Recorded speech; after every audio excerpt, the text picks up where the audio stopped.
Wow. So this clip of Dave Rubin that we're going to see is really shocking. I just watched it and I'm legitimately like, holy smokes. So he is talking to his guest about what is supposed radical left. Well, actually, what he's talking about is there has been a rise in far right parties and their membership and how much representation they've been voting in for Congress in a bunch of European nations. We've seen it in a bunch of different places now. I think even in Spain, the far right party was going up, and we just see that happening in like all these European countries. And Dave Rubin asks his guest whether or not that strain of ethno-nationalism, which is basically wanting an ethno-state, we've talked about that, white nationalism, and he's going to ask about that because, and he's going to say that he can't blame the people who are ethno-nationalists, which is absolutely insane.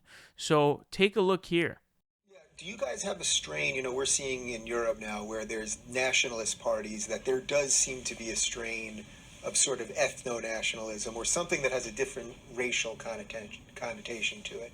Do you guys have a strain of that in Canada? Because it seems to me that I think what's happening, and we're starting to see it here, is that if the good liberals and the good libertarians and the people who just want to live and let live, if they don't start making some advances against this radical leftism that's moving, there's going to be a lot of people that break in a bad way. Yeah. And in a weird way, I wouldn't be able to blame them. Yeah. And I say that as someone that has no racism in my heart. Yeah. But they would be left with no alternative as they watch their country crumble. Do you have any of that in Canada? No, we don't, and it's a good news. But at the end, that's why we must have this discussion. Yeah. And I don't fear to have the discussion. For me, there's no political correctness, there's no taboo subject, and we need to have that discussion, and I'm having that discussion with Canadians. And I think it is time to have that discussion. If we wait too long, that can happen in our country. Wow, dude. This is the first time I've seen a Dave Rubin clip and legitimately been shocked. Normally I take the guy as a joke, but this is just insane. There's no other way to put it. How on God's green earth can you talk about a country like Canada and say, oh, these far... First of all, the premise of using far leftist in the context of a social democracy like Canada, where they have universal healthcare, it's not like they're socialist. They're not socialist. They just have universal healthcare. They're a capitalist nation with a heavy welfare state. Point blank. So don't give me your far lefty garbage, you fucking idiot. And the idea that somehow there's any way to feel bad, or what he said was is he can't blame them for being ethno-nationalists. So in other words, he can't blame people who turn into white nationalists because the rabid leftism of wanting everyone in the nation to have healthcare, that radical leftism, holy smokes, oh my god, whoa, crazy leftism. Do you guys, think about this for a second, by the way, in the scope of leftism, right? People who are actual socialists hate the guts of social democrats like myself. If I ever, and I repeat, ever try and insert myself into a grouping with a democratic socialist, God forbid, tankies, they're the worst, or anarchist, I will get hammered. And Democratic Socialist 01 talked about this in one of his videos, talking about all the divisions amongst the left. And he goes, the Social Democrats have betrayed the left in favor of capitalism. We are looked at as liberal scum, dude. We are looked at as capitalist scum. So the idea of lumping in the far left, actual far leftism has different far lefty ideologies. There's a ton of them: libertarian socialism, anarchism, etc., etc. Okay, there are a lot of them. Communism, full-blown communism. There's a lot of them. But lumping in fucking Canada with those ideologies is most certainly the dumbest thing I've ever heard in my entire life. And to claim that the radical leftism of Canadian politics, which, again, universal healthcare, whatever, okay, had gay marriage legal for, I think, 10 years prior to the U.S. doing it.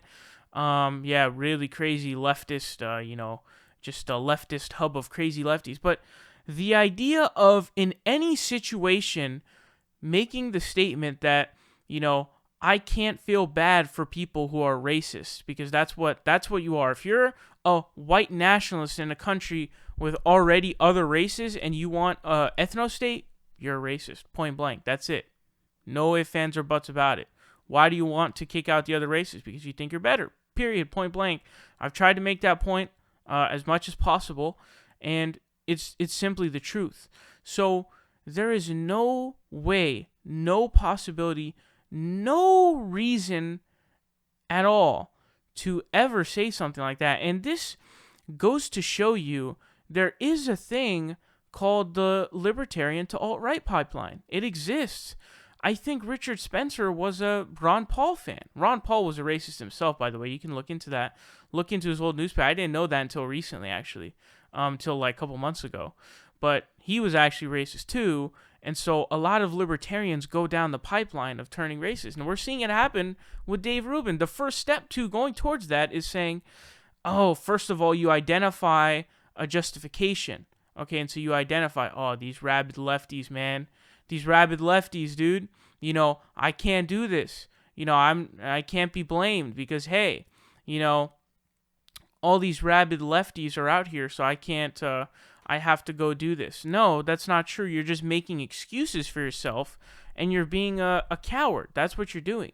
And so this is the first step down the Stefan Molyneux train. And if you've been paying attention to anything Stefan has been doing, he's been consistently devolving into further idiocy. Basically, every day that goes by, he's on Twitter saying something, just at a higher degree of just being white nationalist and going down that trend. So the fact that Dave Rubin is going down on this trend, and by the way, I believe Stefan on Twitter said that while Dave Rubin, remember in the conversation that Dave Rubin had with Ben Shapiro, he said that he may have dropped the ball in terms of offering a platform to the race IQ beliefs of Stefan, and he said that, yeah, I might have dropped the ball on that. And what that implies is basically, oh shit, like I fucked up. I shouldn't have done that. I shouldn't have let him on my platform to spew that nonsense because obviously I don't agree with it and it's disgusting. And what Stefan said is Dave agreed with him but edited out those parts. Now I don't know if that's true. Stefan is not a stable person to believe, so I guess there's no way to really believe him on that. But I mean, just thought I'd throw that out there. But this is absolutely insanity. And there's no, again, the live and let live crowd. Really? Ethno-nationalists? Why would you become an ethno-nationalist if you're someone who's live and let live? Are you fucking stupid? How are those not at odds with each other? Oh, yeah. I was a libertarian one day, man. I was like, live and let live. If you want to smoke pot, go ahead. If you want to go out in the streets and have a mutually agreed duel and fight it out in the streets. That's what I wanted to do, man. I didn't want the government doing anything. I wanted private roads and whatever. And then all of a sudden, you're like, you know what? I want to kick out brown people. What? That doesn't make sense. How do you go from point A to point B there? That doesn't make any sense. There's no rationality to that. And so, someone like Sargon will say, oh, dude, well, the racist became racist because people called them racist falsely, and so they converted into a racist. How the fuck does that make any sense? You think that, someone inaccurately calls me a racist for whatever reason it may be, I'm not going to turn around and join the alt-right. What the fuck? That doesn't make any sense. There was obviously a flaw to begin with, which means that, oh, you already were. That doesn't make sense. And this is following that similar path of sympathy, justification, which is unacceptable because those kinds of ideas are they're wrong and they should not be accepted because they are utterly ridiculous. And I'm not, this is not looking too good for the Rubin Report because this is a pretty insane, unhinged thing to say. I don't know if he's attempting to appeal to a new audience. That may be a possibility, although I'm not too sure about that one. I'd be really shocked.